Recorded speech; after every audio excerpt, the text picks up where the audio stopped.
मेरठ प्रशासन और पुलिस की टीम ने मखदूमपुर मेले की सुरक्षा व्यवस्था का जायजा लिया। जिलाधिकारी डॉक्टर विजय कुमार और वरिष्ठ पुलिस अधीक्षक डॉक्टर विपिन टाड़ा ने थाना हस्तिनापुर क्षेत्र के मखदूमपुर मेले का निरीक्षण किया और सुरक्षा प्रबंधन की स्थिति की विस्तृत समीक्षा की। निरीक्षण के दौरान अधिकारियों ने मेले में लगाए गए सीसीटीवी नियंत्रण कक्ष, गंगा घाटों, मिशन शक्ति केंद्र, पुलिस सहायता केंद्र, चिकित्सा शिविर, यातायात व्यवस्था और अस्थायी पार्किंग स्थलों का गहन निरीक्षण किया। गंगा घाटों पर स्नान करने वाले श्रद्धालुओं की सुरक्षा के लिए लगाए गए फ्लड प्लाटून, गोताखोर टीम और जल पुलिस की तैनाती की समीक्षा की गई।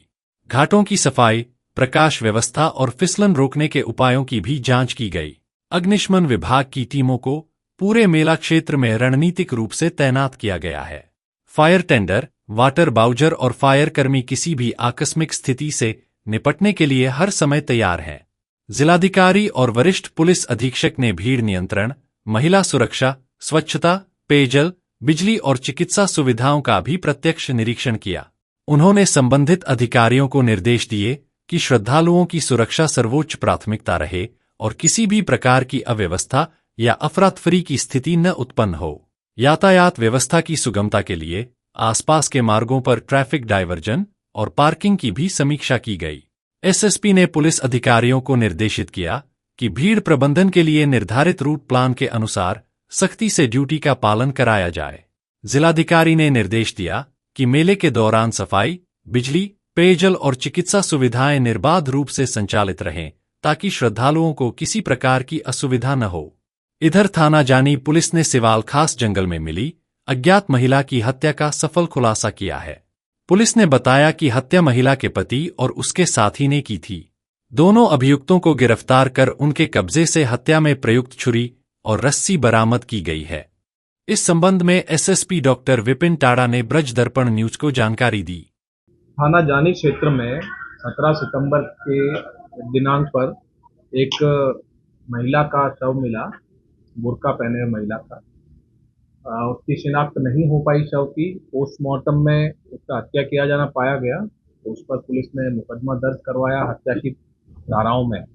तत्पश्चात 2 पुलिस टीम गठित हुई थी महिला की शिनाख्त के लिए और केस के अनावरण कर अभियुक्तों की गिरफ्तारी के लिए। थाना जानी की पुलिस ने अथक प्रयास करके इस केस का अनावरण किया है।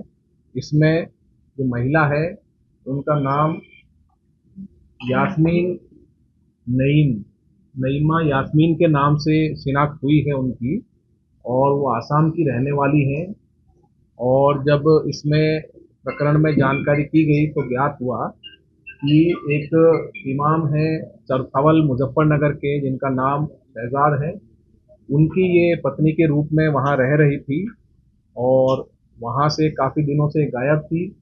और इस पर जो इमाम है उन्होंने अगले महीने 8 अक्टूबर के दिन में इनकी गुमशुदगी स्थानीय थाने पर दर्ज करवाई। इसी से पुलिस को शक हुआ और वहां आसपास पूछताछ करने पर इन महिला की शिनाख्त नईमा के रूप में स्थापित हो गई। पड़ोसियों ने बताया कि ये काफी समय से इमाम के यहाँ पर पत्नी के रूप में रह रही थी। इस पर जो परिजन है इमाम है और उनके एक साथी की पुलिस ने जब हिरासत में लेके पूछताछ की तो उन्होंने पूरी घटना कबूल करते हुए ये बताया कि इमाम की पहले भी एक शादी हो रखी थी और उससे 3 बच्चे थे। उसके बाद में इमाम जो है वो सोशल मीडिया के जरिए नईमा के संपर्क में आए और इनसे उन्होंने विवाह का प्रस्ताव दिया, जिसके बाद में इन्होंने अपना दूसरा विवाह नईमा से किया। तत्पश्चात नईमा आकर इनके साथ रहने लगी मुजफ्फरनगर में और जहाँ पर एक मस्जिद में इमाम का काम करने लगे। परंतु दोनों के बीच में मतभेद होने लगे और इसमें जो इमाम है वो 5वीं कक्षा तक पढ़े थे और जो नईमा है वो ग्रेजुएट थी और एक मल्टीनेशनल कंपनी में भी पहले काम कर चुकी थी। और इसको लेकर नईमा को ये जानकारी होने लगी कि ये इनको धोखा दिया गया है और इनका इमाम का कोई स्वयं का ना मकान है ना अच्छे से शिक्षित है और पूर्व से शादीशुदा भी है। इस बात को लेकर दोनों में झगड़ा होने लगा।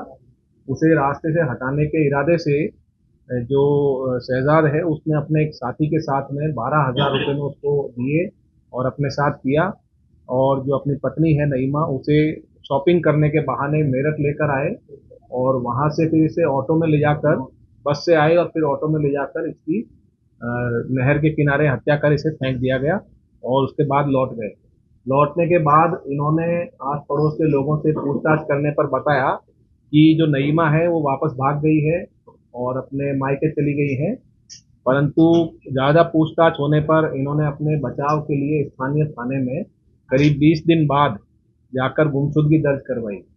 इसमें पुलिस ने बड़े अच्छा कार्य करते हुए न सिर्फ जो अज्ञात शव है उसकी शिनाख्त की, बल्कि केस का अनावरण करते हुए दोनों अभियुक्तों को भी गिरफ्तार किया है, जिसके लिए पुलिस टीम को 25,000 रुपए का पुरस्कार मेरी तरफ से दिया जा रहा है। वहीं थाना परतापुर की साइबर टीम ने तत्परता से कार्यवाही करते हुए साइबर ठगी में गंवाए गए 20,000 रुपए पीड़िता को वापस कराए। यह कदम साइबर अपराधों के विरुद्ध मेरठ पुलिस की त्वरित और प्रभावी कार्रवाई को दर्शाता है। उधर थाना भावनपुर पुलिस ने कुकर्म और मारपीट की घटना में शामिल एक अभियुक्त को गिरफ्तार किया है। पुलिस के अनुसार अभियुक्त के खिलाफ संबंधित धाराओं में विधिक कार्रवाई की जा रही है।